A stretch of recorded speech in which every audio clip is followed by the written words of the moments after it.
আসসালামু আলাইকুম, কেমন আছেন সবাই? আলহামদুলিল্লাহ, আমি অনেক ভালো আছি আল্লাহর অশেষ রহমতে। আশা করি আপনারা অনেক ভালো আছেন। আপনাদের মাঝে আজকে আবার একটা নতুন ভিডিও নিয়ে হাজির হলাম।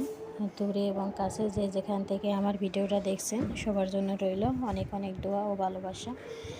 সকাল সকাল নাস্তা বানানোর জন্য কিচেনে চলে আসলাম।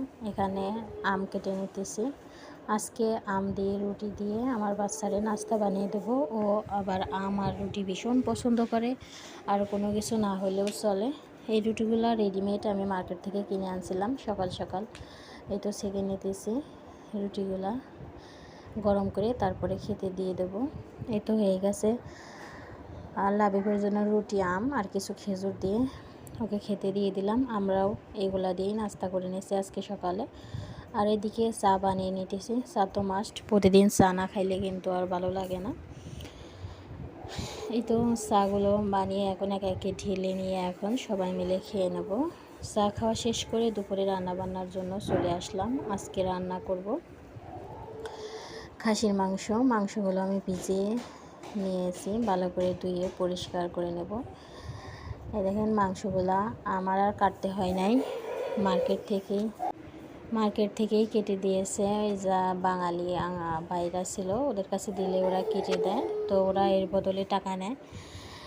যাই হোক, তারপরেও কেটে আনাই ভালো, বাসায় এনে কাটা অনেক ঝামেলা। এদিকে আমি মাংস রান্না করার জন্য ভালো করে ধুয়ে পরিষ্কার করে পেঁয়াজগুলো কেটে নিয়েছি। আর এদিকে মরিচটা গরম পানি দিয়ে ভিজিয়ে রাখছিলাম যাতে মসৃণ হয় ব্লেন্ডার করলে। তো এখন এই আদা রসুনগুলো সব কেটে ধুয়ে পরিষ্কার করে নিয়েছি। আমি সব কিছু এখন একে একে সব ব্লেন্ডার করে নেব। আগে আমি আদা রসুনটা ব্লেন্ডার করে নিতেছি।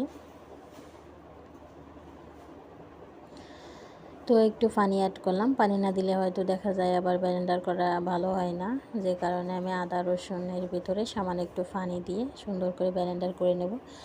আর আমি একটু বেশি করেই ব্লেন্ডার করছি, সামনে রোজা যেহেতু, রোজার মধ্যে কাজকাম করা খুবই কষ্ট রোজা থেকে, যে কারণে ডিপে রেখে দেব সব বাটা মশলা। এই তো মরিচগুলোও আমি ব্লেন্ডার করে নিয়েছি।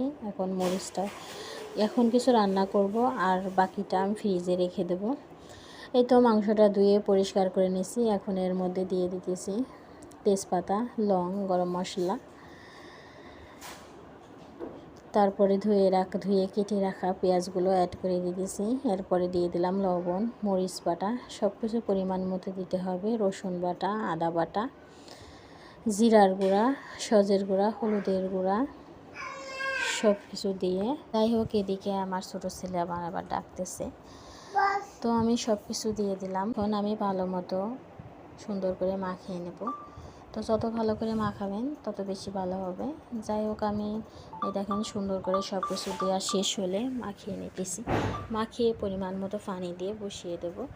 তো খাসির মাংসটা রান্না করার সময় একটু ঢাকনা দিবেন না, ঢাকনা দিবেন পরে, আগে দেখা গেল ঢাকনাটা দিয়ে রাখলে খাসির মাংসের কিন্তু হালকা গন্ধ লাগতে পারে। তো আমি ঢাকনাটা দেব না, দেব কিন্তু মাঝে মাঝে একটু না দিয়ে রান্না করব যাতে এই গন্ধটা না লাগে।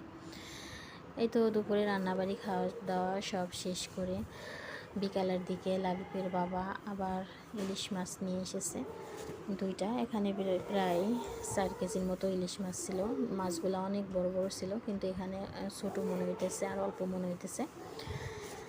তো ভাবলাম যেহেতু সামনে রোজার জন্য সব কিছু গুছিয়ে রাখি, তারপরেও যাতে রোজার মধ্যে কোনো সমস্যা না হয়, এই মাছগুলো ধুয়ে কেটে পরিষ্কার করে আমি প্যাকেটে করে ভরে রাখবো।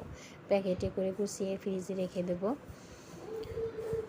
আর এটা হচ্ছে শোল মাছ। দেখেন শোল মাছটা ওরা কেটেই দেয়, আমার কাটতে হয় নাই, কিন্তু দেখেন কিভাবে কাটছে, অনেক বড় বড় করে, আর মাছের মাথাটা ফেলে নেই। তো শোল মাছ এর মাথা কিন্তু খাওয়া যায় না, তো আমি এখন শোল মাছের মাথাটা কেটে এই বাকি অংশ রেখে দেবো আর মাথাটা ফেলে দেবো। শোল মাছও ছিল অনেক বড় বড় শোল মাছটা, এখানে 2টা শোল মাছ ছিল। শোল মাছ সত্যি অনেক বড় ছিল, এবং ওরা বলতেছিল শোল মাছগুলো নাকি করে নাই, পালা না, তো এমনি অর্গানিকভাবে হয়েছে, যে কারণে দামটাও বেশি নিছিল। ছুরি চাক্কু দিয়ে কাটা অনেক কষ্ট, যে কারণে শোল মাছটা মাছগুলো আমি মাংসগুলো বাড়ির থেকেই কাটিয়ে নিয়ে আসি। তো তারপরে দেখেন কত কষ্ট করে মাথাটা আমার সারাতে হইতেছে আসলে। যাই হোক, এবার যেভাবে হোক সারা যেতে হবে, এমনি তো আর খাওয়া যাবে না। মাথার ওই অংশটায় কিছুই আসলে থাকে না, অনেকটা শক্ত, খাওয়া যায় না, রাখিও না আমি, আমার ভালো লাগে না। অনেকে হয়তো খাই, কিন্তু আমি খাই না, আমার ভালো লাগে না। এদিকে এই তো এই দেখেন আমি অনেক কষ্টের পরে সারাইতে পেরেছি, কাটতে পেরেছি। এই তো কাটা হয়ে গেছে, এখন আমি ধুয়ে পরিষ্কার করে তারপরে প্যাকেটে করে ফ্রিজে রেখে দেবো। তো এই পাশে বাচ্চারা ফোন দেখতেছে, আবার কথা বলতেছে, আমি ভয়েস কভার করতেছি। আসলেই কি আর বলবো বাচ্চা কাচ্চাদের নিয়ে। যাই হোক, এই তো কাটাকাটি পরিষ্কার হয়ে গেছে আমার, ফ্রিজে রেখে দিয়ে। বিকালবেলা এই দেখেন আমার ছেলে খেলাধুলা করতেছে, ভাবলাম একটু ভিডিও করি। তো বাচ্চা কাচ্চাদের খেলাধুলা দেখতে আসলে অনেক ভালো লাগে। দেখেন পেঁয়াজ, আলু আর শুকনা মরিচ এনে ও রাইস কুকারের চামিচ, মানে ভাতের চামিচ এনে ও এখানে রান্না করতেছে। নিচে দিছে ডিমের খোলা বলে, মানে ডিম থাকে ওর ভিতর, কিনে আনলে। যাই হোক, দেখেন কি সুন্দর করে আমারে দেখে রান্না করা, আমারে কপি করতেছে। তো আজকে ভালো থাকবেন, এখান থেকে বিদায় নিলাম আপনাদের কাছে। আল্লাহ হাফেজ।